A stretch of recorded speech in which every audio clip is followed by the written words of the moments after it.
Hello and welcome back to Podcasting is Praxis. I'm David, my pronouns are he and him. I'm James, my pronouns are they and them. I'm Jamie, my pronouns are he and him. I'm Rob, mine are he and him. And I'm Alistair, my pronouns are also he and him. You sure your pronouns aren't eating sandwich, Jamie? Don't think those are pronouns, mate. Fair. English is one hard, of that's fine. One of them's a verb. And one of them's a noun. That's basically the same thing. Mm-hmm. Sandwich is a pronoun.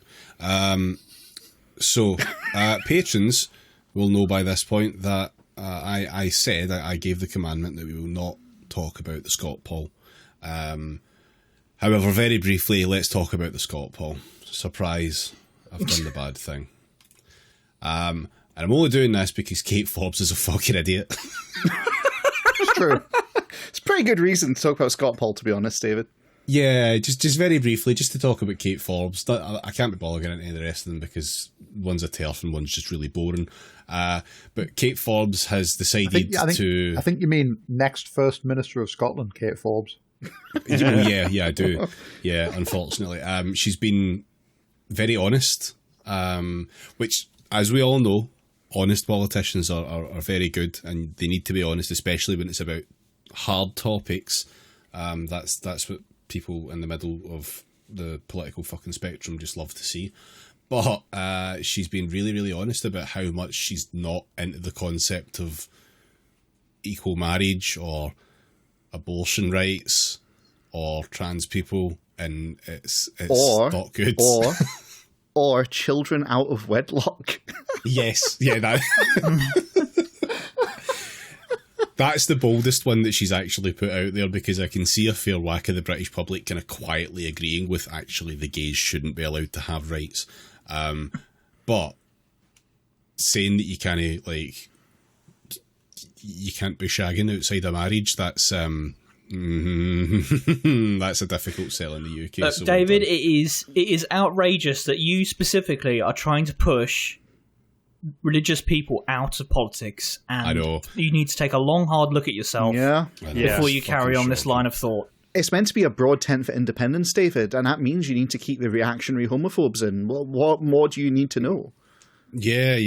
I mean, this is the good thing about a broad church is that we can have people... Also, you want to save some of your ridicule for when she comes out with, like, women who wear wool are of low moral fibre. The thing that's important about the SNP to know is that this is just a fringe MSP. She's not really a big deal in the party. She never has been. She's kind of appeared out of nowhere. She's not been a cabinet minister for quite a while. None of these views that she held were known by anyone at any high levels in the party. None of that's true at all. Oh, hang on. No, she is. She's a cabinet minister. She's the fucking finance minister, and in fact should be delivering the fucking budget, but she's on maternity leave at the moment. So, yeah, normal functional party. I mean, I appreciate like the SNP getting into, modern territory by doing a crossover event with the DUP. I think that's kind of, I think that's a good fight to go with. No one has asked about the dinosaurs yet. It's not happened yet, and I'm fucking dying for that question to come up. Do the wee frees actually have a position on dinosaurs? I didn't think that was one of theirs, but when you think about it... I don't know. I haven't fucking looked into it. I'm not going to. I'm just going to hope that is a position that they hold, and that she also holds the same position. Joanna Cherry tweeted that she would like to see some elder statesperson in the SNP step in and call the dogs off Kate Forbes. Is the SNP even really old enough as a political force to have elder statesmen? It is, it's over 100 years old. Yeah, let's get one of them just now. Oh, look, it's Alex Salmond.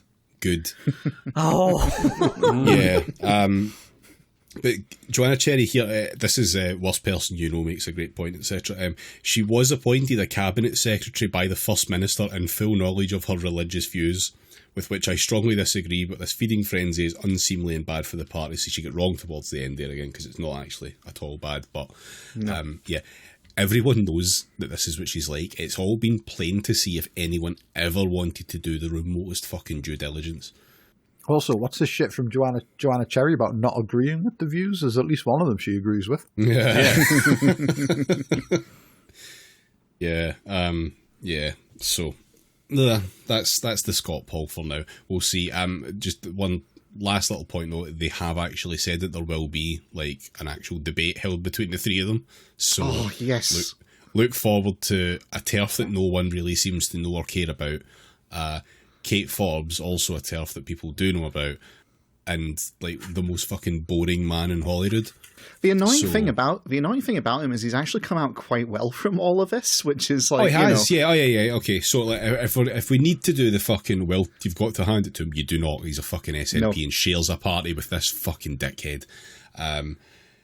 He himself is Muslim and has been like told off by certain religious clerics on his positions, because his positions are socially, like, generally quite good. Like, he's in favour of gay marriage, he was in favour of the gender recognition reform.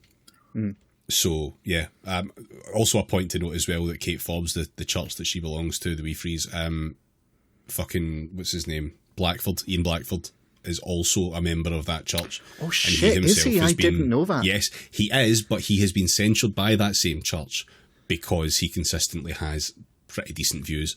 So, yeah. But again, she's in this party and is a fucking cabinet minister. I thought Wee Threes was another one of these Scottish terms that I'd not heard before, like wee bams. I'm just rolling with it. If she was a wee bam, it would be better. Mary Black, for example, is a wee bam. Yeah. Is she? I think she's not a wee bam anymore. I think she's graduated. No, I think she was still past muster for a wee bam. She's younger than me, ergo wee bam. Maybe she's just prestige the class. Wee bam plus. That's the Scott Paul. Speaking of vindictive ideologies, let's have a look at the police, shall we? Fun. They're not vindictive. Are they up to shenanigans again? Well, this is the police of days gone by. There's currently an inquiry going on, the Pitchford inquiry into spy cops. The thing that we all like agreed and in all the Parliament good things that they fine. did. Mm-hmm. Yeah. This is all fine. Like, and if it happened now, it would be okay, but it happened then, and that's why it wasn't okay. The law hadn't caught up with the shifting mood of the times, David. That's clearly all the problem was. Yes, that's exactly it. You're right. Yeah, this is just like the Roald Dahl books. Yes, correct. Rewriting cops to be more empathetic. No, come on. Nobody has the skill to do that. This is the Pitchford inquiry, which ruled that the spy cops unit that it's been talking about, which is called the Special Demonstration Squad. Fucking that sounds great. Name. Oh, are they the ones who do like kickflips and then get into a big human pyramid and stick their hands up? Is it those guys? Yeah, SAS, SBS, I assume SCS were all taken, so next best Don't they thing. sell furniture? Yeah, see, I told you it was taken. The Special Couch Squad. Sale now on. No, the inquiry has found that an undercover police unit that infiltrated left-wing political groups caused outrage and pain to the public and acted in a sexist and racist way.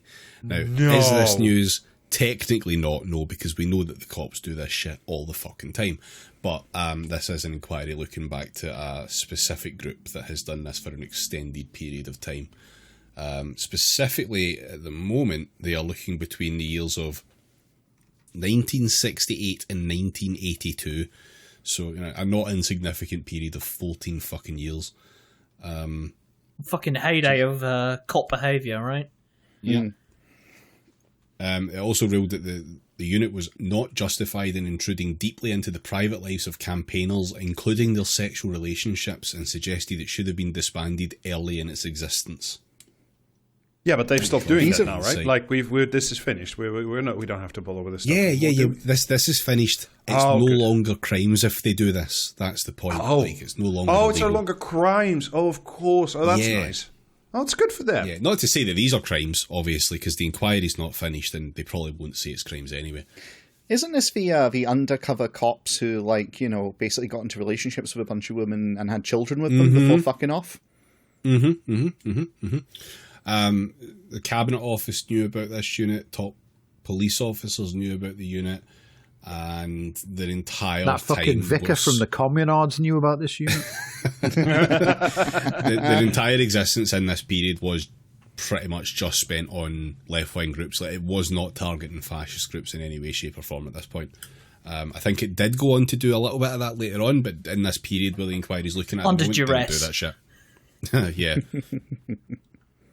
They had uniformed officers regularly checking in on those groups, so there was no need for operational crossover.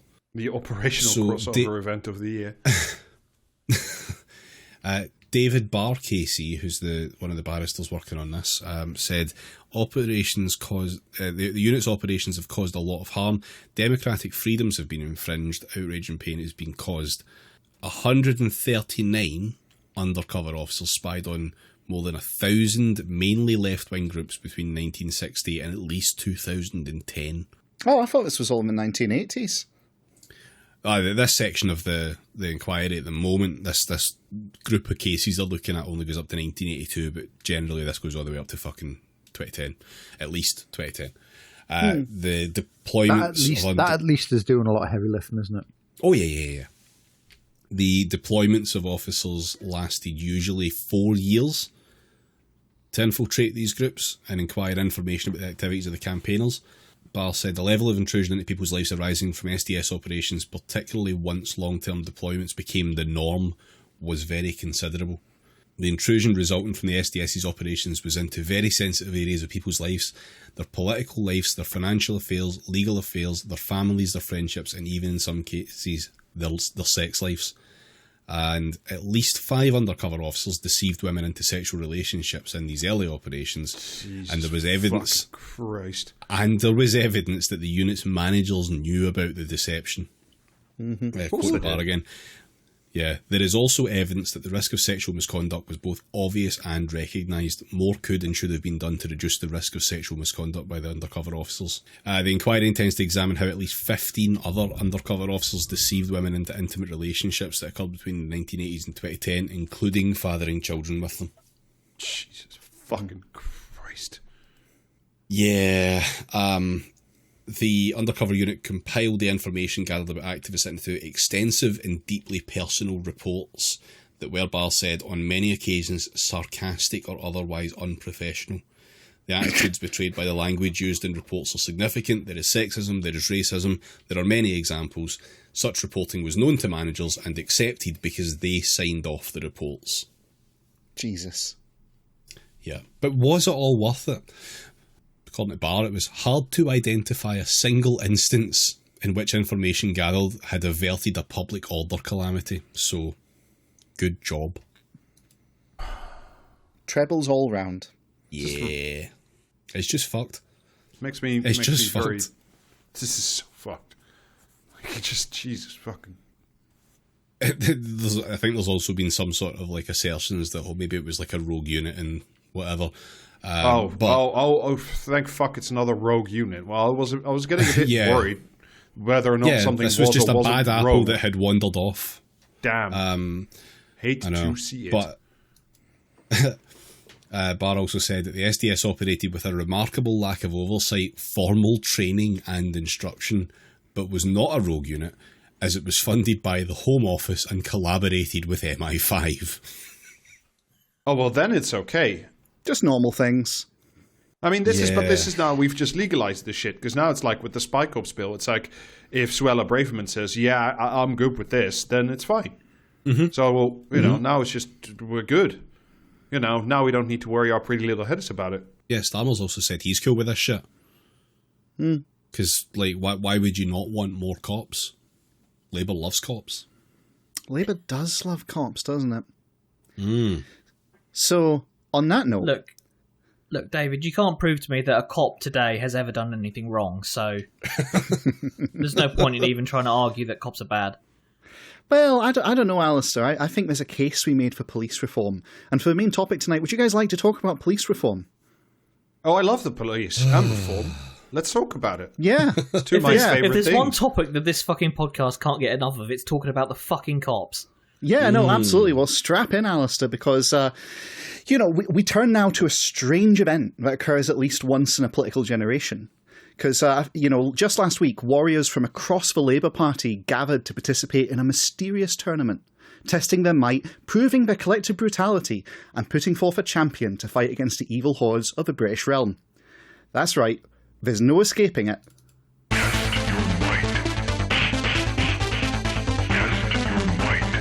Labour Crime Week. Yeah!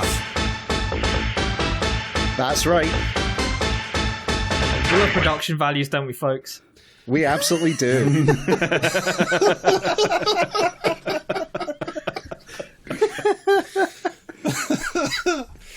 Oh, Now, you might think it's a bit incongruous to slam Labour talking about the cops and crime into Mortal Kombat, but I assure you, Labour crime weeks are incredibly brutal and definitely result in fatalities.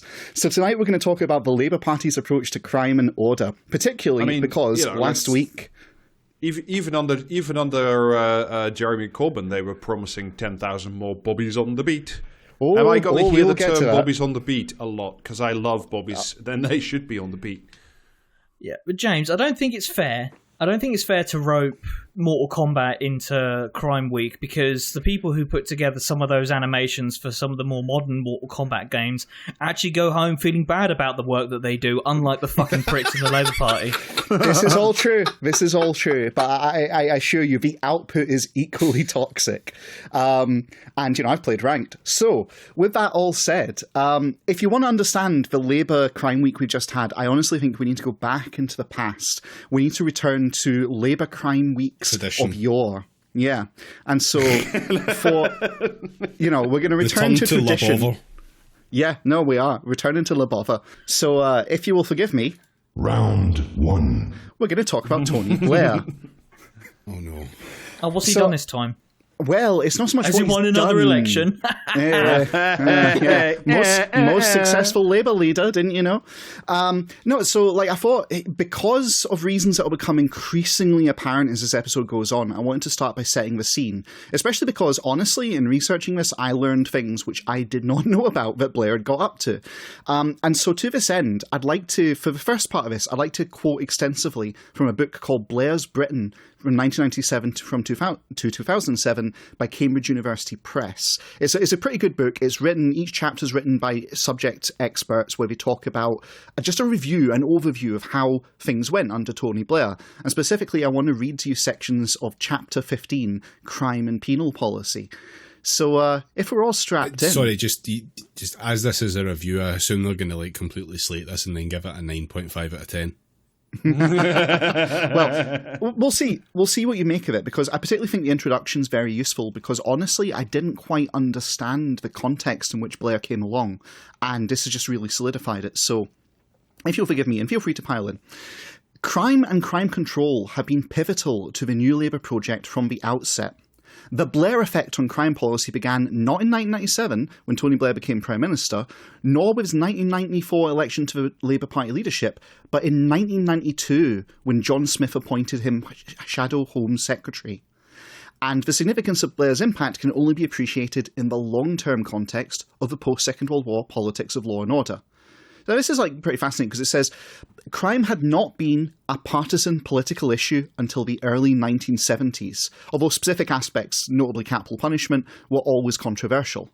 The politicisation of law and order became marked during the late 1970s, in the run-up to, you guessed it, Margaret Thatcher's 1979 general election victory. Her sharp attacks on Labour's alleged softness in relation to crime and disorder gained a huge electoral dividend. Opinion polls showed that no other policy put Labour so far behind the Conservatives. So like many things, this starts with Thatcher, right? Thatcher basically takes a long, hard look at it and goes, hey, we could rile up everyone with crime and spreading a sense of lawlessness. From previous episodes that we've done where things start with Thatcher, I can only assume that these things were good, because everything else that we've ever looked at as regards Margaret Thatcher have been really positive and good for everybody. Have only led to good outcomes. Well, the interesting thing is, Thatcher did this, it got her elected, but obviously Thatcher's premiership didn't end very well. And, as it kind of got to the late 1980s, I'm reading now from the article again, hints emerged of a cooling of partisan conflict about crime as both parties sought to develop more pragmatic policies. Labour realised that some of their traditional approaches, such as commitment to strong civil libertarian stance and to addressing the deep causes of crime, were electoral liabilities despite their intrinsic merits. For their part, the this is true, this is pre-Blair.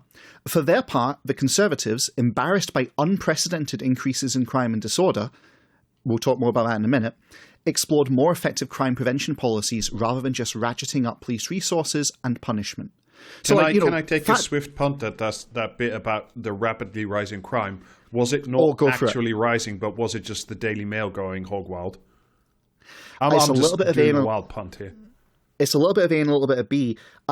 It might have had something to do with Thatcher's policies that got introduced. Yeah. Also the papers, basically. Damn, I can't believe the part of being tough on the causes of crime is actually being not very tough at all on the causes of crime. Oh, yeah. But here's the thing. This pragmatic consensus was short-lived. It ended in 1992 as Tony Blair, newly appointed Shadow Home Secretary, began to capture the law and order issue from the Conservatives. And Michael Howard... I'd completely forgotten that he was Shadow Home Sec. Yep. And, all Home Secretaries are fash monsters. This is extremely Isildur cast it into the fire. Yes. This is very much the story of Tony Blair. Thatcher did this, it got her elected, and Tony took a long, hard look and went, well, I know that was a disaster and everyone's kind of stepping away from it and trying to, fix things, but what if we just didn't do that? What if instead I wield the one ring of the Home Office? So the key turning point came in 1992 to 1993 with Blair's pledge to be tough on crime, tough on the causes of crime. Ironically, this legendary soundbite... I saw that last week. It's a whole new thing. I saw that. Well, we will be getting to that. Ironically, this legendary soundbite may have been borrowed from its original author, Gordon Brown. But whatever its provenance... Yeah, I know, right? Whatever its provenance, it resonated with the national soul-searching about crime and moral decline following the tragic murder of Liverpool toddler James Bulger in February 1993. The Labour Party capitalised off of that, just to be crystal clear where this is going. The beauty of the slogan was to hit all bases at once, balancing the populist desire for punitiveness with effective security against victimization. Its ambiguities allowed people to see what they wanted. Did tough on crime mean evidence-led crime prevention at work, or harsh punishment of criminals? Was tough on the causes of crime a nod to the traditional social democratic idea that crime had deep social root causes? Not according to recent exchanges, recent in the time his book was written, between Blair and David Cameron over gun crime. The Tory leader blamed... The causes of crime are a misshapen brain palette, which requires you to be in prison for the rest of your life. Or bludgeoned back into shape by the noble and caring police. The Tory leader, Cameron, that this is talking about, blamed a badly broken society, forgetting how much the damage was due to his predecessor, Margaret Thatcher, who had denied that there was such a thing as society. So, yeah. And then looking at that society, grabbing a big hammer and saying, bet this'll fix it. Yep. Tony Blair saw the problem as having very specific, limited causes requiring policing solutions. But the ultimate political value of Blair's soundbite lay in its subtext, a double whammy of toughness locked into one short, sharp sentence, cutting at a stroke the accusation that Labour was soft and flabby on crime. Blair's tough talk put the Conservatives on the defensive, inaugurating a new phase in the politics of law and order. Deep consensus about tough crime control, but fierce conflict about which party is tougher. It's all from Blair. Blair did it.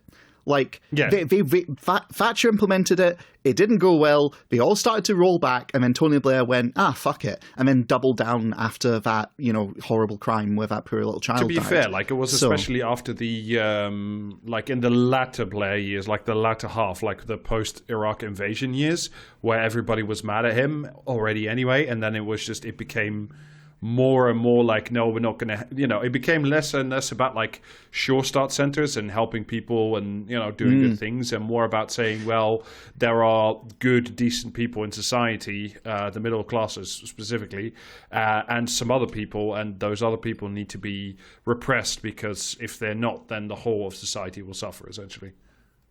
Pretty much. And, like, you know, we will talk about exactly what policies have implemented. So, you know, we're going to play a little bit of bingo as we go through this tonight. But yeah, so basically, like, crime exploded as the impact of Thatcher was felt. And then after that, from, you know, 1997 to 2007, it's a bit ambiguous.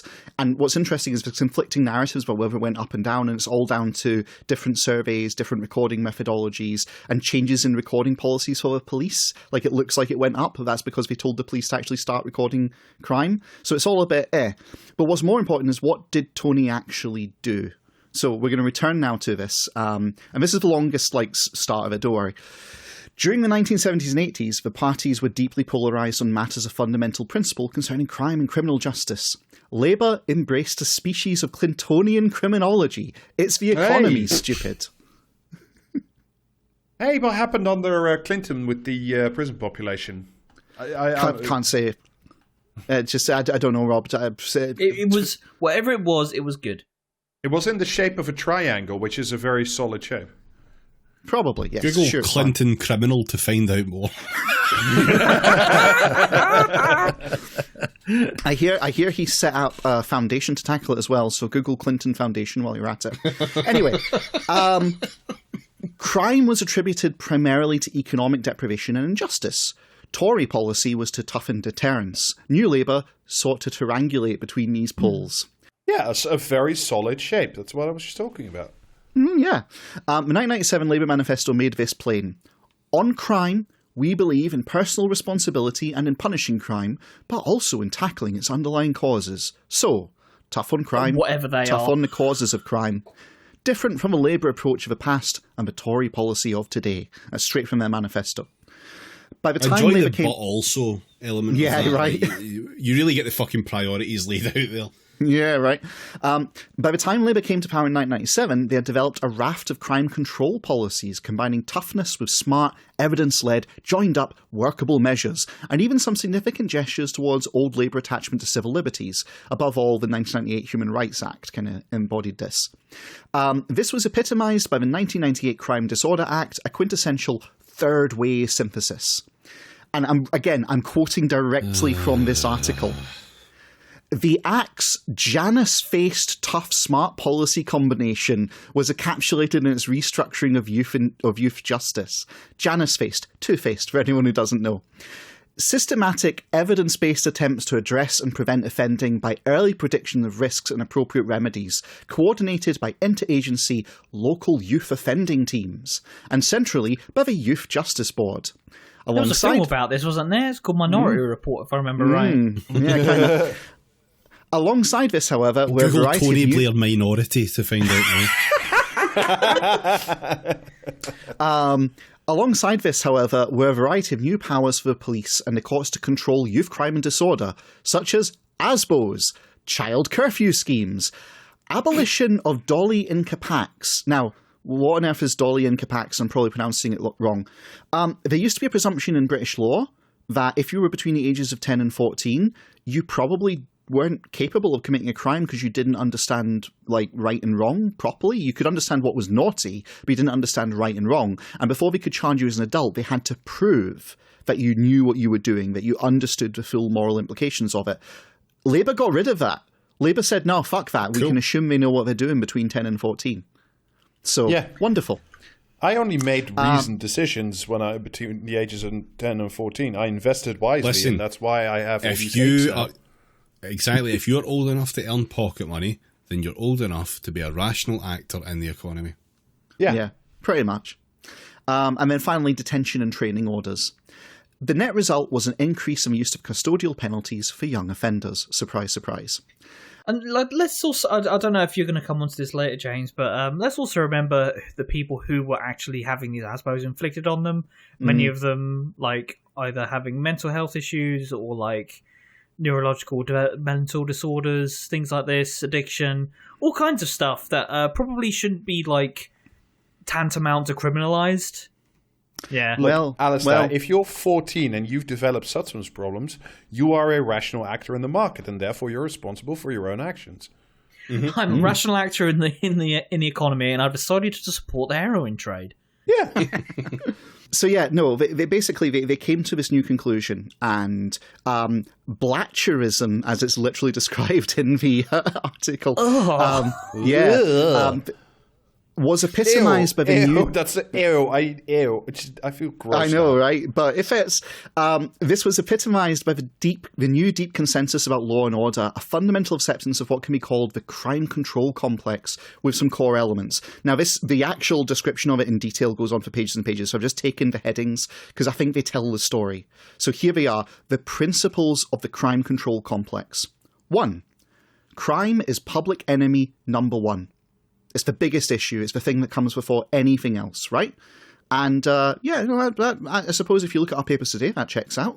Don't see any problems here. Let's not think about it. 2, individual, not social responsibility for crime. Cool. 3, foregrounding victims over offenders.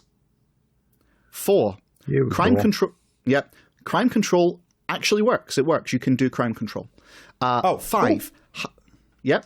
This thing I just made up, it's 100% real, and also it's the only thing that exists. Yeah, absolutely. Do not at me. Crime control works. That's one of the founding principles you just have to be on board with. This is like the forebear of these fucking nudge unit pricks, except like way worse.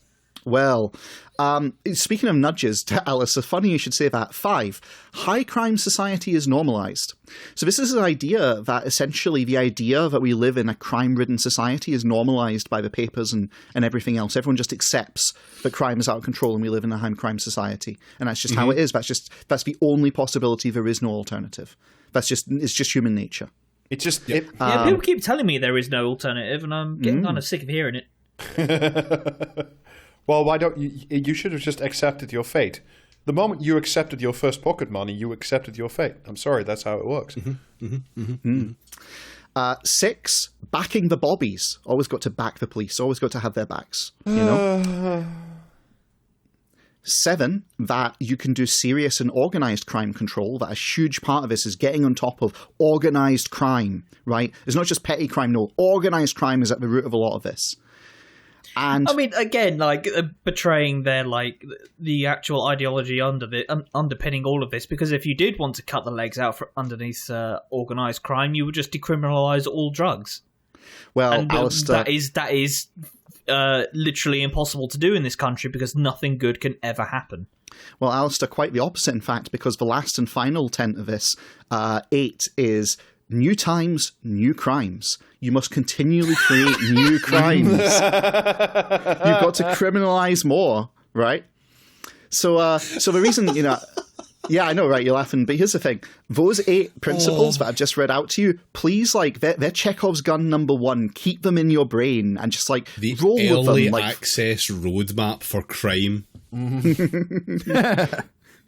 But yeah, no, these principles. Crime JPEGs.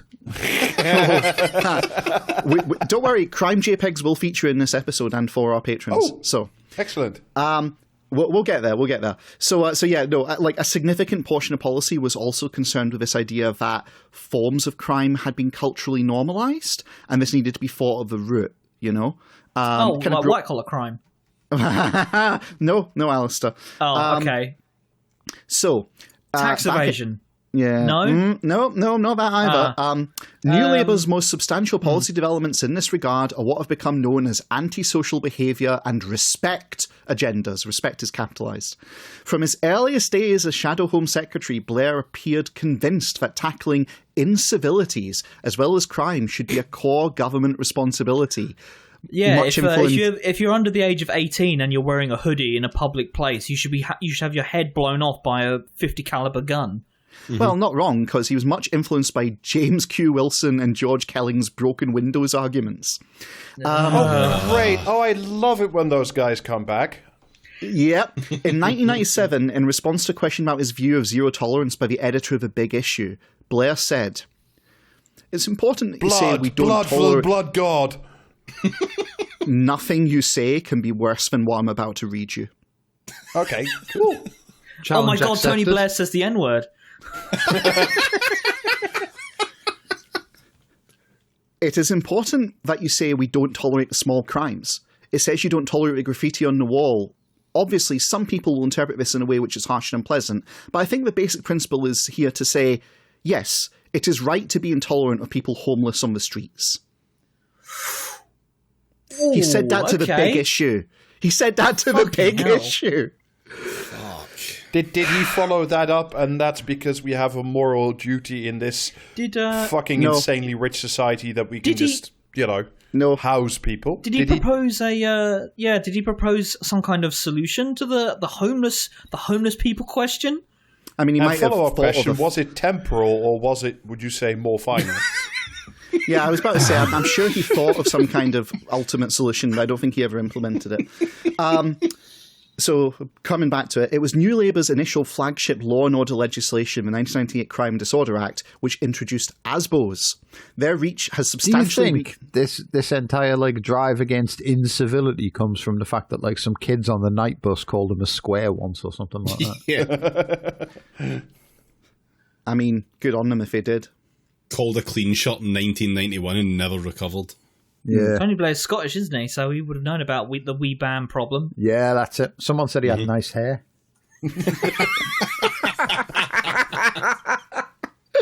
Oh, excellent. Their reach has been substantially extended by the Criminal Justice and Police Act 2001, the Police Reform Act 2002, and crucially, by the Anti-Social Behaviour Act of 2003, adding substantially to the powers available to the courts, the police and local authorities. Listener, it has only increased since. The establishment of an antisocial behaviour unit and a respect task force under the direction of the outspoken Louise Casey, previously the government's... Respect task force. The being nice to me task force. Is that task force the one that is tasked to find out what it means to me, or... No, here's the thing. They kick fuck out your door, burst in and ask, where is your fucking poppy? No, but no doors being kicked in, David. Genuinely no doors being kicked in. Sorry, windows being smashed then. No, not even your windows.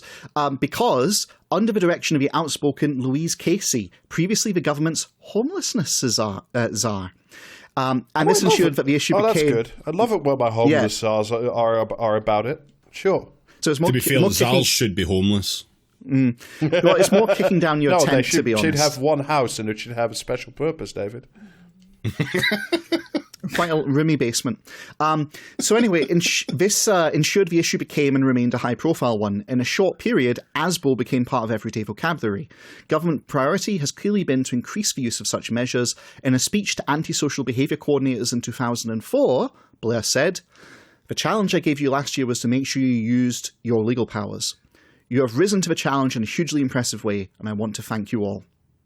So...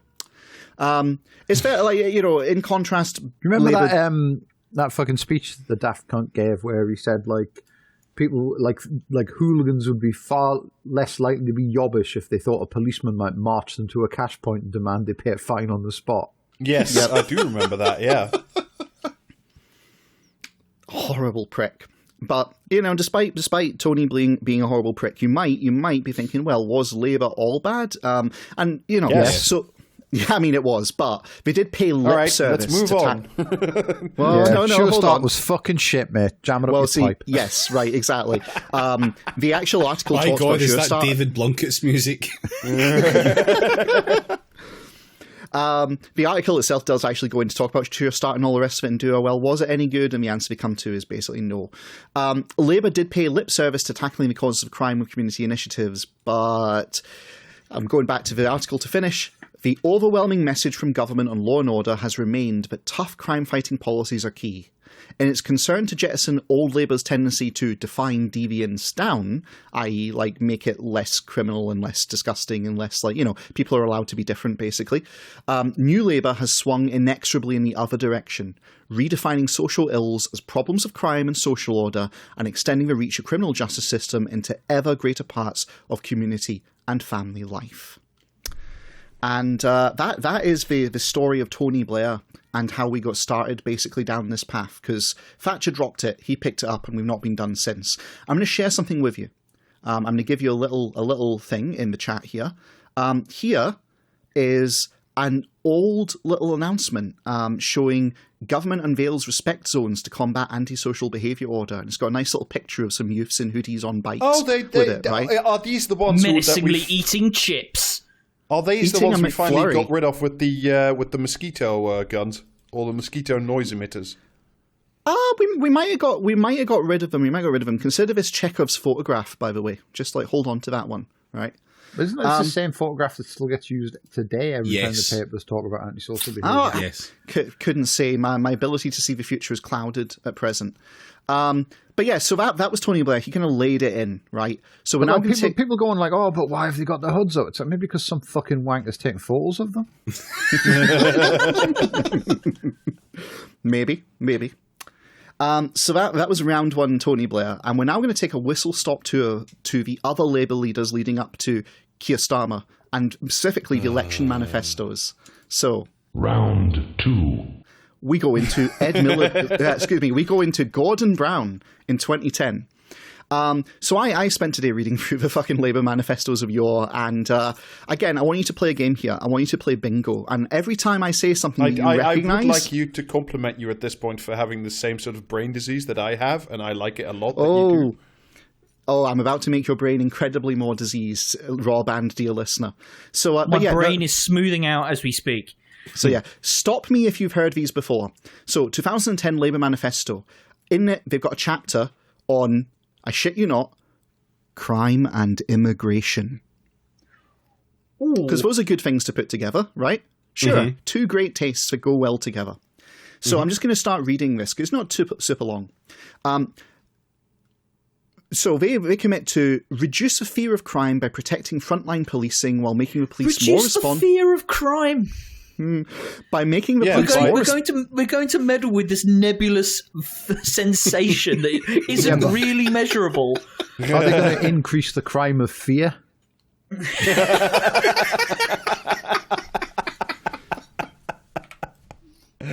Oh, that makes the people being apprehended by Batman like permanently always guilty, essentially. So, by protecting frontline policing while making the police more responsive and accountable, and taking faster action on antisocial behaviour. The Tories talk tough, but vote soft on issues from gun crime to DNA retention. Would cut police and PCSO numbers. The times where they were trying to make sure that like they could keep DNA from like migrants forever, and then the European Court of Justice made them like tone it down to 42 days, and they were super mad about it. And they also also the same thing where the police should be able to hold you without charge for 6 months or some bullshit. Wasn't that something they tried at one point? That was the 42-day retention legislation. Yeah, this was the thing where the 5 minutes where David Davis was not a 5-star solid cunt. Well, so, we go on to say, and that the Tories favour political police chiefs over real reform. We will control immigration with our new Australian-style points-based system. Unlike the arbitrary Tory... Yes! Yep. And bear in mind, this is the crime and immigration all jammed together. What else will they do? Provide the funding to maintain police and PCSO numbers with neighbourhood police teams in every area, spending PCSO numbers, fucking hell. Spending 80% of their time on the beat, invisible in their neighbourhood. Can I ask a question? Is a PCSO like that's just like the worst version of a cop, right? Like it's a volunteer some dickhead cop. in high vis, yeah.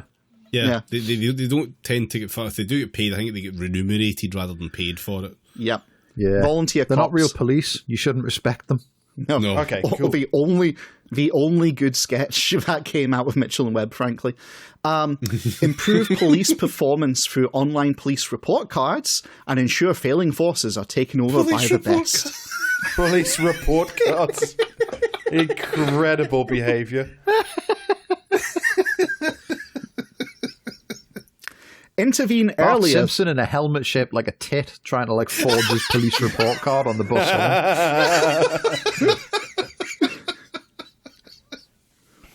home. Intervene earlier to prevent crime with no-nonsense action to tackle the problems caused by 50,000 dysfunctional families. What that's is just the a line fucking in this. qualifying metric there? Yep. Define that, please. No. It's my family because I didn't open the kitchen curtains at all today. Yeah. So my house should be bombed from the air. I'm serious. This is a whole sentence bullet point with no elaboration in the manifesto. Intervene earlier to prevent crime with no nonsense action to tackle the problems caused by 50,000 dysfunctional families. Ta-da! Amazing. Like, that's it. Okay. Yeah. Guarantee. It's that whole Americans should be more like the Waltons bullshit, isn't it? Just like, the serial number filed off. Yeah. Guarantee fast and effective action to deal with antisocial behaviour, including a right to legal injunctions for repeat victims, funded by the police or council who let them down. What? Crime Gaviscon? Yep. Fast and effective action. Oh man, it's the fucking ad for Gaviscon, but instead of the firefighters, it's the fucking cops firing bullets of launching tear gas. If you think that one was good, you ain't heard nothing yet. Expand tough community payback for criminals who don't go to prison, giving everyone the right to vote on the work they do. Put them in the stocks. Throw tomatoes at them. And actually, I mean, I know this is... Do you know what would make this policy good? Is if, like, someone mugs you, they have to do your job for 6 months. And then finally, control immigration through our Australian-style points-based system, ensuring that as growth returns... that's an interesting phrase. As growth returns, we see rising levels of employment and wages, not rising immigration, and requiring newcomers to earn citizenship and the entitlements it brings. Hey, that sounds a lot like Tory policy. Yeah. Gordon Brown, everyone. Imagine if you fucking, like, you emigrated over here, and you had to, like, prove, you had to earn your citizenship, and then you're on the bus next to some fucking dipshit like me who's, like, never fucking earned anything and never done a day's work in his life and hates the fucking country and gets to live here forever. Must be fucking sick, Mm-hmm. You should just, like, hold fucking the British people up as an example, like a method of curbing immigration. Just show everyone, you really want to come and live with these pricks? Well, on the I look subject forward of to going to the UK the next time and, like, landing at an airport and then just, like, pictures of you, Jamie, everywhere. Just like, hey, migrant, do you want to live next to this cunt? Don't think so. Go away. But so that was Gordon Brown in 2010. So obviously he didn't win, and thus David Cameron came in. So they got rid of Gordon, replaced him with Ed Miliband. Right? I'm not counting the interim leaders because they didn't do anything. So Ed Miliband, 2015 election. I think you'll find they abstained on, like, fucking welfare. Well, shit. Yeah. So in 2015, they had a manifesto, and this time the chapter's a little bit subtler. I remember that. It was the Flintstones manifesto, wasn't it? It was. Well done.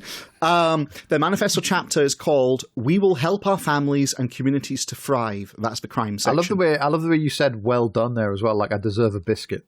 I feel like you do. Like, that's impressive, frankly. Who's a good boy? Who's a good Jamie? Who's a good Jamie? Anyway, so, like, yeah, I think it's noteworthy in this manifesto that the first mention of crime specifically, rather than just like in, like, an index or anything, occurs in the immigration section, which comes before the policing section. So priorities, right?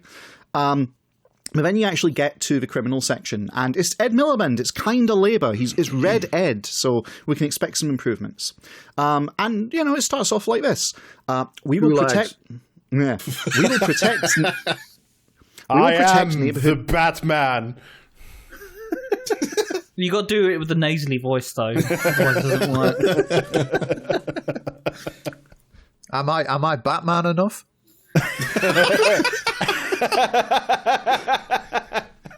Hell yes, I'm Namtab enough. Finish him. Okay. So, we will protect neighbourhood policing by making different choices to abolish police and crime commissioners, end the subsidy of firearms licences, and mandate police forces to work closer together.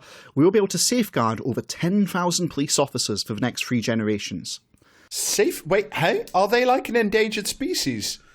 Is it like pandas? Do we have to like put them in a cage and let them fuck very slowly? Yeah, corral them into special reservations. I mean, I'm not opposed to putting police people in a cage, mind, but still. This will be backed up by a new statutory local policing commitment guaranteeing neighbourhood policing in every community. We will strengthen community safety partnerships. Oh, love it here. Partnerships. Love it. To give local people a role in setting priorities for neighbourhood policing and a say over the appointment of local police commanders. To raise standards within policing, and actually I don't hate this one, to raise standards within policing, all police officers will be required to become chartered officers, holding a registration with the College of Policing, and able to be struck off for serious misconduct, just as doctors and lawyers can be. A new police standards authority... Are chartered officers allowed to take prizes on the high seas?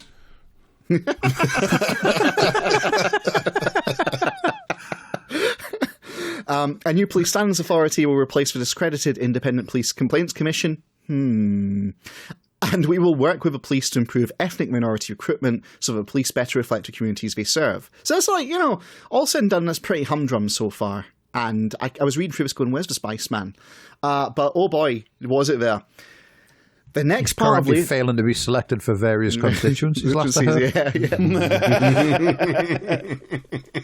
The next part of Labour's plan is preventing crime occurring in the first place. We're into Minority Report. We will nip antisocial behaviour in the bud by making offenders put right the wrong they have done, with payback orders replacing low-level cautions. And we will ensure How does that stop crime before it starts? Alistair, how do you stop something from happening after it's already happened? Alistair, if you've received pocket money, you can pay people back for the crimes you've caused, and therefore we should be able to throw you in prison. Alistair, I feel like you're developing a grasp of linear time, and you should really stop that, citizen. That can lead into bad places. I need to think more about the time cube. And we will ensure staff who work with the public are given greater protection, with tougher penalties for those who assault them. The last Labour government's reforms of youth justice, which required agencies to collaborate in preventing youth offending, reduced both youth crime and the numbers of young people in prison. Asterisk, sort of. It's complicated. Depends on the statistics you read for the first part. The next Labour government will extend this model, piloting a new approach to 18 to 20-year-old offenders, incentivising local authorities, police and probation services to work together to identify those at risk of drifting into criminal activity and, where possible, divert them into a more constructive way of life. And we will work to embed restorative justice right across the youth justice system. So yeah, if you're 18 to 20, they'll try and figure out whether they think you're going to do a crime and then put you on some kind of work programme. Anyway. Hey, the mad bastards only went and did it. Why does linear time not apply to these people? Like, there is no way of thinking here that doesn't result in the fact that these people have no concept of it. Well, look, David, they preempted the AI databases filled with black kids in London by several years. So, if anything, they're ahead of the curve. Fucking getting a think tank for the Bajoran wormhole to fucking write your manifesto. Well, it is corporeal. I understand that if you take enough drugs, time becomes a little bit fluid. And so does the Labour Party, because they continue. We know drug addiction continues to be a major cause of crime. We will ensure drug treatment services. Despite what we told David not to go and research when we had him employed by the government. Yeah. We will ensure drug treatment services focus on the root causes of addiction with proper integration between health, police, and local authorities in the commissioning of treatment. Was David not the one who was in charge of like the drug and health panel, and then I can't remember which fucking Home Secretary it was, but it was a Labour one, and he was forced to apologise for saying something that was true, that like more people die from falling off their horse than they do from like taking ecstasy. The mistake they made was to ask someone to actually take the question of how dangerous are drugs seriously. Yeah. Because it came back with a bunch of extremely unsavoury results for like an authoritarian government of any stripe. Yep. But good news, Alistair, and we will ban the sale and distribution of dangerous psychoactive substances, so-called legal highs. Do you remember when they tried to accidentally... Do you know what a really good way of stopping people from taking legal highs is? Make all the highs legal. Well... the ones that work. Do you remember when they wrote legislation and accidentally banned caffeine? I remember that. Anyway. Yeah, remember when they tried to ban numbers? Yeah, like, it's so fun to see governments that are ostensibly meant to govern the entirety of like society and coming up against basic things like chemistry, computer science, mathematics, and just going, yeah, I don't understand it, but it's not possible anymore. And you go, oh, well, you've just banned an entire branch of science. So well done. It was Alan Johnson, by the way, who was in charge of the whole. Of course, it was Alan Johnson, the pharaoh himself. So to rattle through the last two paragraphs. Did you know that Alan Johnson was a postman? Did you know? Did you know that Alan Johnson was a postman? Did you know that he was a postman?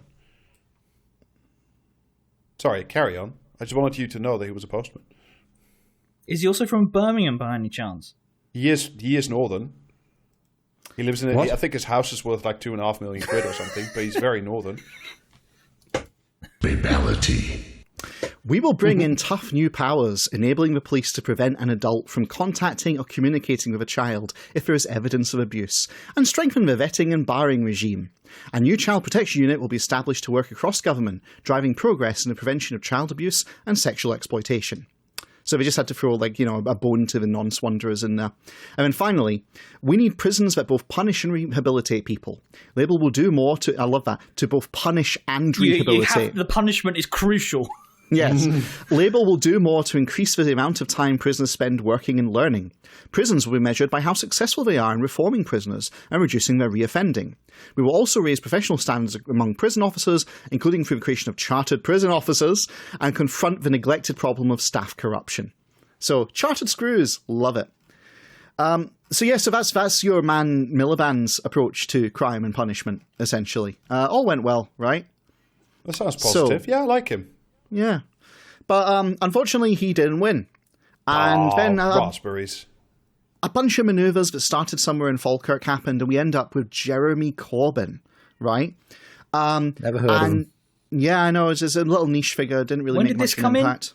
2017, actually. I'm going to read from a 2017 manifesto.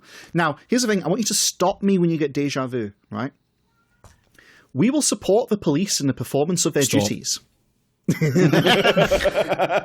We will provide officers, police community support officers, and civilian staff with the equipment and people they need to provide effective policing services, including from growing the threat of cybercrime. Including from the growing threat of cybercrime. We will work with them to ensure. Crime. Yeah, we will work with them to ensure that our communities are safer for all of us. We will champion community policing policies and incentivise good policing practice, working with police and crime commissioners throughout the country on strategies to prevent crime. We will also work to eliminate institutional biases against BAME communities that mean you are still far more likely to be stopped and searched as a black or Asian man. Labour will recruit 10,000 more police officers to work on community beats. More cops bangs on desk. I'm pushing my buzzer right now. Equivalent to at least one more for every neighbourhood in the country. We will ensure appropriate support is provided to victims of crime and introduce legislation for minimum standard entitlements to service from criminal justice agencies. Famously, I don't live in the UK, so can I just ask you guys, do you actually, is there such a thing as a local police officer in your neighbourhood? No. And do you know the cunt's name? No. No, there's not. But Closest thing if we you ever had was... watch, if you ever watch like Dixon of Dock Green, there was. And we need to return. Did he whistle while he turned his truncheon? The closest thing we had was an actual police station in like the town centre, but that got closed down in like 2005. So like I'm sure it was going well. Yep. That's pretty much it. So that was a 2017 Labour manifesto, notably like less offensive than some of the previous ones. But when it comes to Jeremy Corbyn, ultimately playing all the hits. Yeah, all you can say is, if you want like just one reason why you never see fucking police on the beat, as it was, didn't Blair like say the police were allowed to keep speeding fines, and then overnight like all police work was entirely based around like catching drivers? I don't know the specifics of that, being totally honest with you.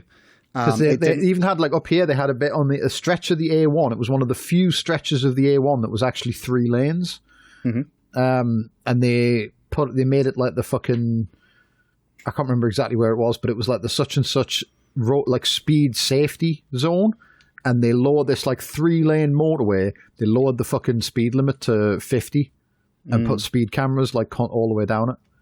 And it obviously caught like fucking hundreds of people like every fucking month, because like who the fuck's driving down a 3-lane motorway at 50 miles an hour?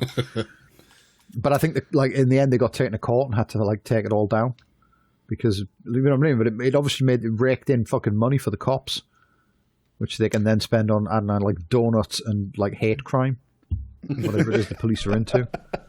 Efficient policing, I think, is what you call it, Jamie. But anyway, so that was the Corbyn 2017 manifesto. And I think all that can be said is that when it came to the police, ultimately Corbyn chose Friendship. So, in 2019, though, he got another crack at it, right? So you're thinking, okay, maybe he got it right this time. So in 2017, it was called Safer Communities.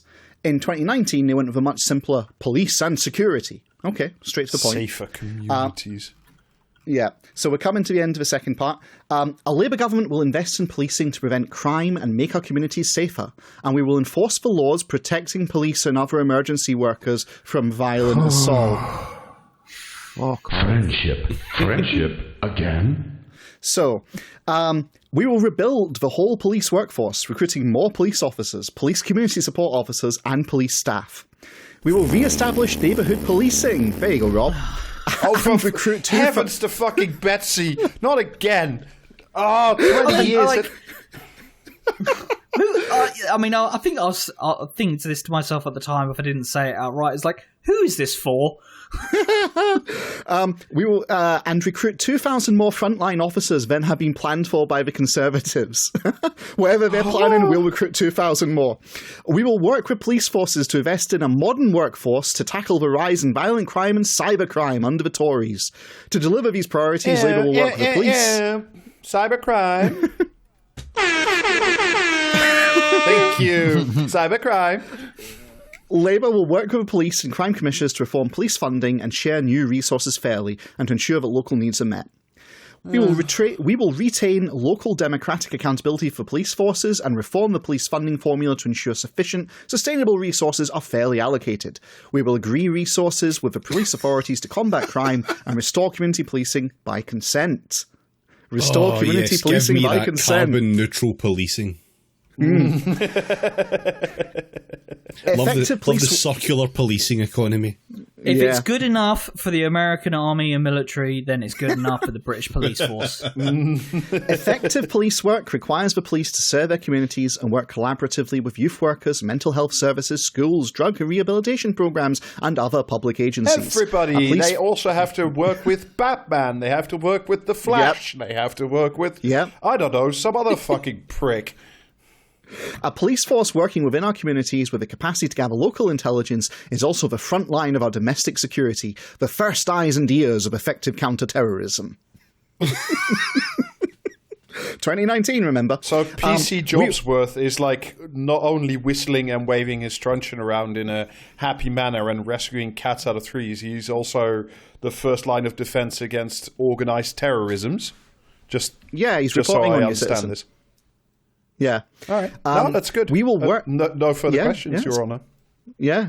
We will work to eliminate institutional biases against BAME communities. Proportionate stop and search based on intelligence is a needed tool of effective policing, but the use of expanded powers means black and Asian men are still more likely to be stopped and searched, poisoning relations between the police and the local communities they serve.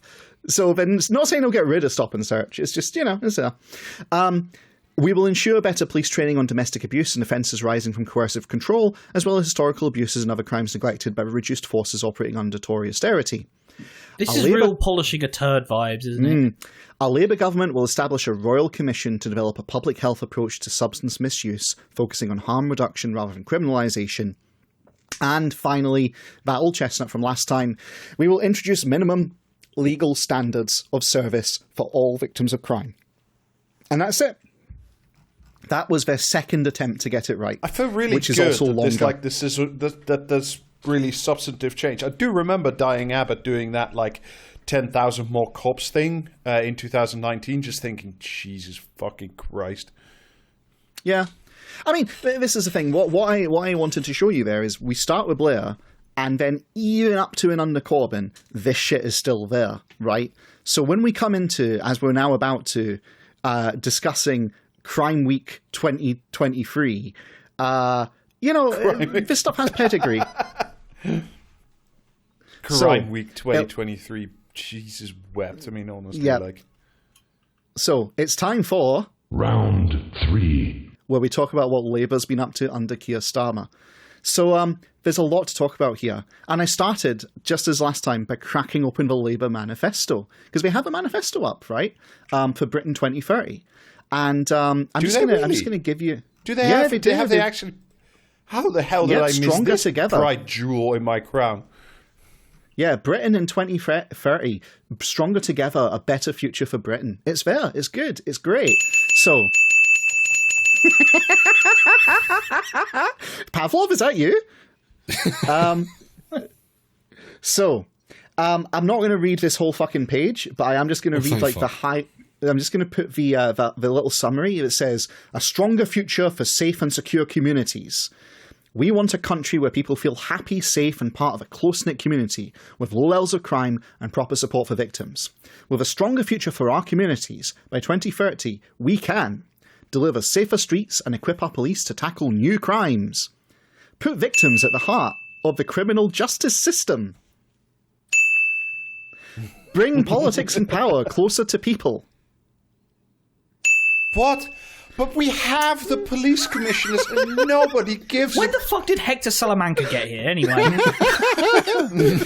He's desperately trying to detonate the bomb to get away from this. But like, honestly, we have these.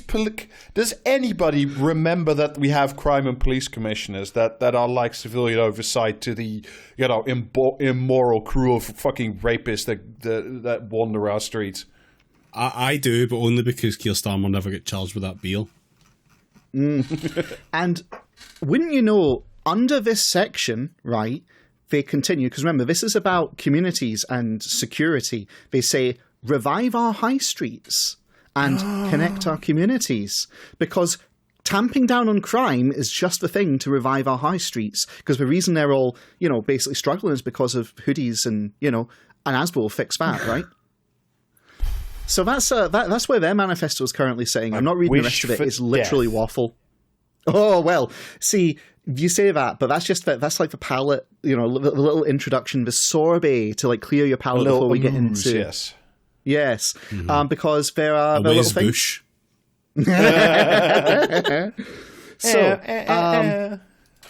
So, article from The Guardian last week. Labour to promise more neighbourhood police officers like Catherine Cawood. Yep. Is that? I seriously haven't watched this, but this is the Happy Valley thing, right?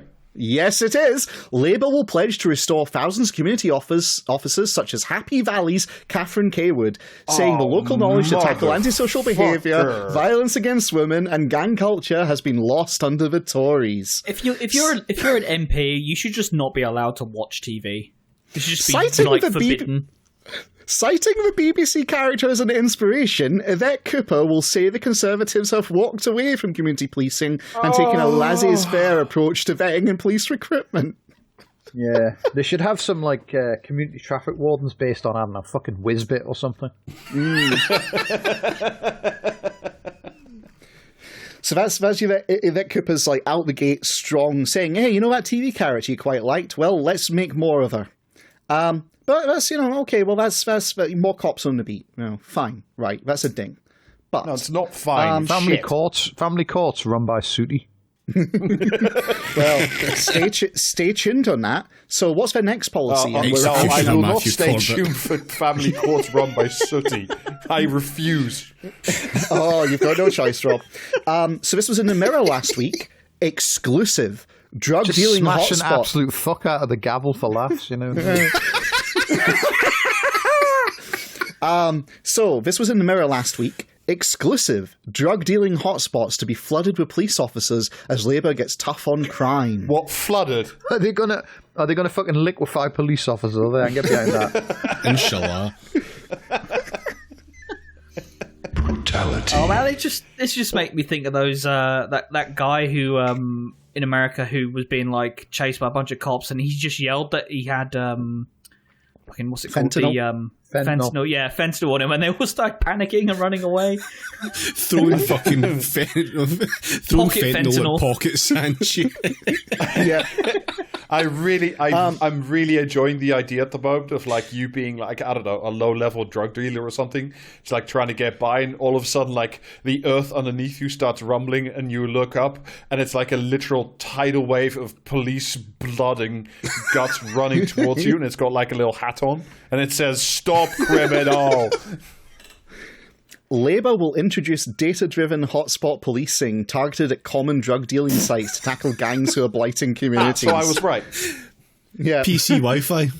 Yeah, PC Wi-Fi is on the case. Labour to encourage police to tell suspects to stop criminal scum. It's like fucking Space Marine drop pods coming down on a corner because they saw a youth there with their hood up. It's yet another space for Ed 209 to finally get the scripts. A wee PFI agreement between the Met and Linksys or something. I don't know. Yeah. Well, look. Okay, so that's all right. So far, it's a bit funny, but nothing particularly out there. But how about a classic? The Telegraph last week. Labour will reintroduce tougher ASBOs with powers to make arrests. Yvette Cooper says new respect orders will punish antisocial behaviour. Find out what it fucking means to hate me. Yvette Cooper so much. I hate her so much. Yvette Cooper says new respect orders will punish antisocial behaviour as she accuses Tory party of turning their backs on communities. So yeah, ASBOs, they're going to bring ASBOs back to make them even stronger. If you get hit by a respect order, you have to stay within a respect zone until you've accumulated enough respect points to free yourself from the respect zone, where you will then be able to report to your local respect officer to prove that you are respectful enough to leave the respect zone. So, speaking of respect, I think I hear the sound of Chekhov's gun going off, because if you now look in the channel, look what image was used to illustrate this. Yes. Hey, it's those guys. But they must have grown up. I did say that earlier, didn't I? Yeah, you did. You did. You called it, Jamie, correctly. Literally pulling the same image from back in 2007. James, those three kids are still at large. Yeah. I know, never been caught, never been tracked down. So yeah, well, tougher ASBOs. They say that McFlurry remains frozen to this day. But, you know... Fentanyl.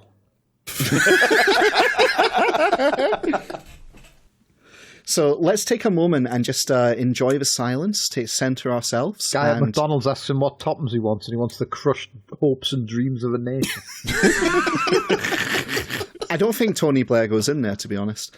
But yeah, so let's take a moment, center ourselves, enjoy the silence, and let's all rise for Magistrate City, because Labour plans community courts to punish antisocial offenders. Community courts. I like how just have the fucking courage to call them kangaroo courts.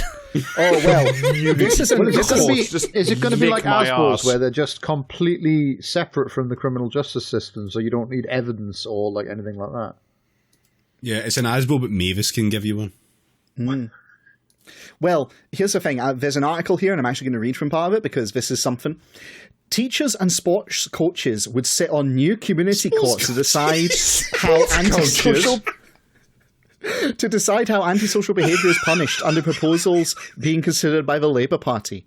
Teachers and sports coaches. I really want to understand the fucking reasoning there. It's so good.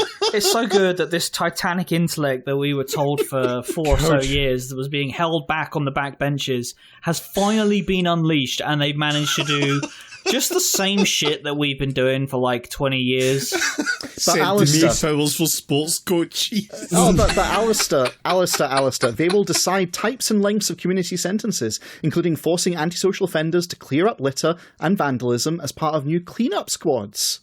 Oh, fucking mate. I hope Femi is really happy with that his girl, Yvette Cooper, is back in front of politics. Like, was someone in a focus group where one person was watching like fucking Judge Dredd on their phone and another was watching Ted Lasso, and they just like got a light bulb went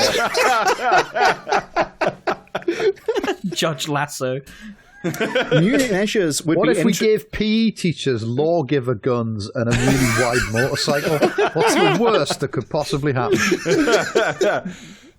Me sitting on the bench, foaming at the mouth with a big finger on that says "Death to Crims," screaming, "Coach, send me in, send me in."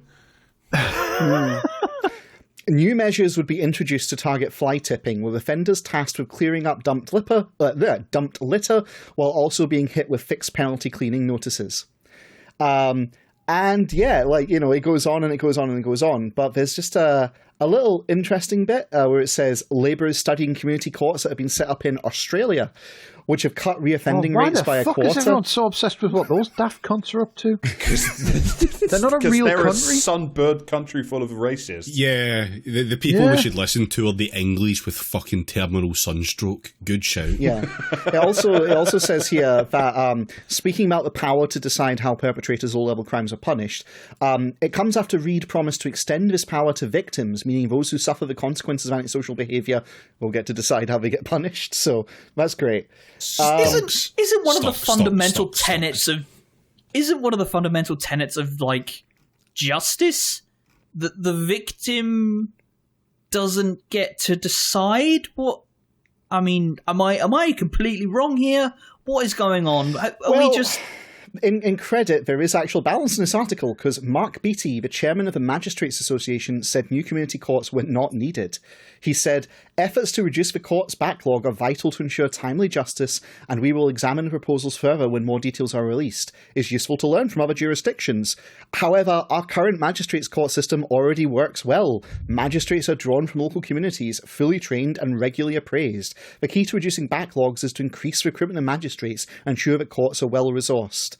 The experts are basically that's going to cost money. Praxis chat. This is what we talked about. This is an actual thing that people should be fucking. Yeah, but Rob, what you're saying is that there should be some kind of rigorous process by which people are taken up to the position of magistrate and then are able to dispense justice in a somewhat fair and that fashion. people have lawyers if they need one.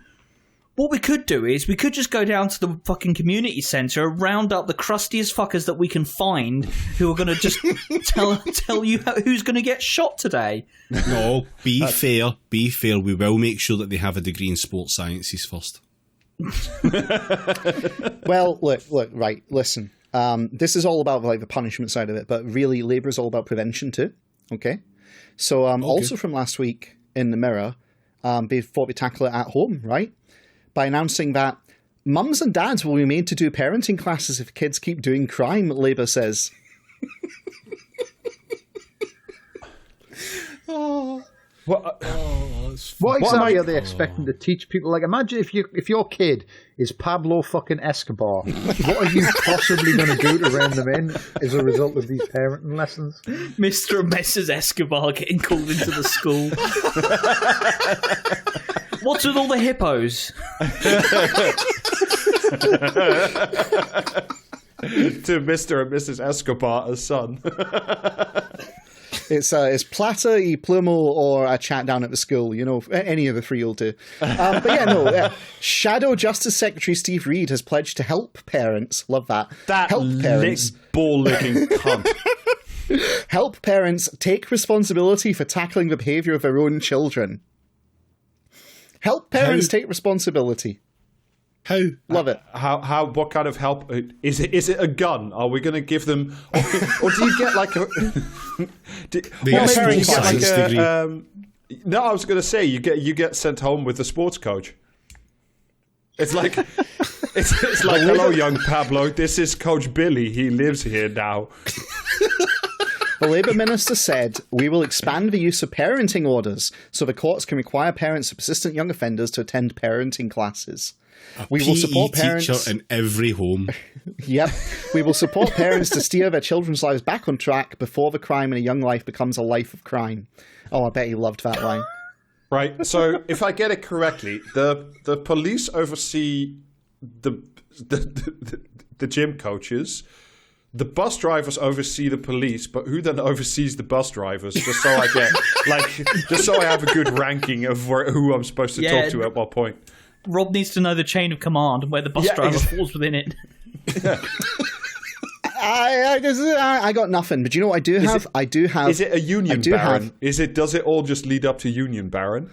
No, I'm pretty sure Labour's against that. But I can say that, for certain, there is one concrete little policy I can give you, which is Shadow Justice Secretary Steve Reed has said we're not going to be legalising drugs. So you can take, solace in that. That's part of their because he said he tried it once and didn't like it, which they all say. Yeah, and statistically not fucking true. Which is fucking hilarious on the face of it, to be honest. I mean, guys, you got to bear in mind, if you try it and don't like it, it's not illegal. It's only if you like it, it becomes illegal. That's how it is. That's what's written in the law, right? Right? I can't believe you just offered me, this health-hating guy on this podcast, a free license to do as many drugs as I like. Look, David, I've been doing that for years, and you've just been ignoring me. But no, I bet he says that about a lot of stuff, like fucking, I don't know, shrimp and lambrini. I tried it once, but I didn't like it. Like, fucking, do you know what I mean? Getting out of bed in the morning and not, like, fucking immediately looking on the Guardian website. It's probably what his wife says about him, to be fair, so. Yeah. Letting his peas and his chips touch on his dinner plate. Tried it once, didn't like it. Yeah. In the glorious Labour future, essentially the only things that will be permitted are things that got like 3 or more stars on Steve Reed's Google reviews. Andrew, 20 Men's Pizza? Yeah, you must go, citizen. I'm very sorry. So, it's just the Labour PE mandated. teacher will be along to collect you shortly for your state-mandated 20 Men's Pizza trip. I'd love to go on a Hajj to a fucking pizza place. Labour mandated. State mandated. Labour mandated 2 Cokes and a pizza. God damn. Anyway. But no, so like, here's the thing, like, this is their hits from last week. This is what they're offering. Yeah, it's not the whole manifesto yet. A new one will be forthcoming soon, we're told, but that gives you an idea of flavour of what it is. But it doesn't just even stop there. This has crept out into other areas, because Starmer was speaking at the National Farmers Union in Birmingham today. Gym coaches for every farm. The Labour leader told farmers that they deserved better, and he backed more homegrown produce, okay, and lower crime in rural areas. It's crime everywhere. Crime is what they do. Crime is what Labour has to offer. Push-ups on every farm. Wind sprints, motherfucker. I assumed Starmer turned up to this place in one of those fucking like crime over time graphs, but with the y-axis inverted, like on fucking Fox News. But as we kind of come to summation of this, right, I want to offer you a little report from Sky, okay? I'm just going to read you it. Tough on crime, tough on causes of crime. Labour evokes Tony Blair in policing plans. Yvette Cooper says the former Prime Minister was right then and right now, as she promises to champion social justice, improve standards and increase neighbourhood policing. Social justice. Mob violence is what you're talking about. As she launched a scathing attack on the shocking level of chaos under the government. So, yeah, there you go. That is what Keir Starmer is offering you. He's offering you things that can, in fact, only get better, apparently, we're assured. And that's it. That's the state of Labour. And it's always been the state of Labour since Tony fucking Blair. It's just been shoved in the closet. But now it's back, baby. Now it's out in full. And we all get to look forward to that. So, there you go. Fatality. All right. Had to get the mileage out of those drops, yeah. didn't we? So I think the positive takeaway we can get from this is if you're listening to this podcast and like you're at a moment, you're sort of in a crossroad of your career and you don't know what to do, all we can say is secondary school coach. Just get your fitness license and like you will have so many jobs. You'll be fucking incredible. You'll be given the power of life and death, you know? Yeah. It really is like one of those insane quirks about this fucking country that for some reason like sports scientists are just given like this huge disproportionate amount of power. Why are these people doing assessments for people with mental health issues? Why are these people now deciding who gets punished with what crime? Why the fuck is this happening? And why is it happening to me? It all goes back to fucking boarding schools and Get Fit for Britain and all this kind of, it's all basically right. Of all the professions, PE teacher is the nonsiest of professions, I put it to you. And so it's only fitting that should be the bedrock of this fucking curse style. I mean, all I'm going to say about PE children's teachers... TV presenter has them beat. But Jamie, a lot of children's TV presenters have previously been, PE teachers, so it compounds. I mean, all I'm going to say is that my PE teacher genuinely at secondary school used to disappear into the back to check equipment with one of my fellow students. And then the day she turned 18, she moved out of her parents' house and into his. And then he divorced and then remarried her 2 months later. Cool times. I want him to be responsible for my punishment for whatever crime I will commit. Good to know it's not just a British disease, at least. No. Remind me what they would sometimes call the Netherlands again? Never mind. Doesn't matter. Nonsense. But yeah, that's your lot. That is Labour Crime Week, and it will come again. This is an eternal fight, and we look forward to next year having yet another Labour Crime Week with yet more brilliant policies, ultimately offered by that wonderful gentleman, Tony fucking Blair. All this has happened before, and it will happen again. Yeah. In the far distance of the future, we will create a series of increasingly human-like robots to do the gym coaching for us. And they will rebel. They will rebel, and then they will all fuck off to the planet Decathlon. I think I have actually broken Rob with this episode. Mission fucking accomplished. I think you might have, yeah. I'll save us all by ending the episode then. No comment or commentary because even I'm not that cruel.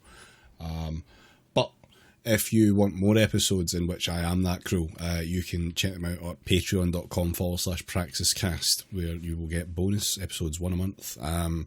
Join us on Twitch, twitch.tv/praxiscast. That's Thursdays. And also merch is available at praxiscast.tmail.com if you would like a t-shirt or a hoodie or a vest, if you're so inclined. Yeah, and if you want to remain out of prison, start doing push-ups now, motherfucker. Or don't. Sounds like a plan. Bye. Bye. Bye-bye. See ya. Oh, yeah, right.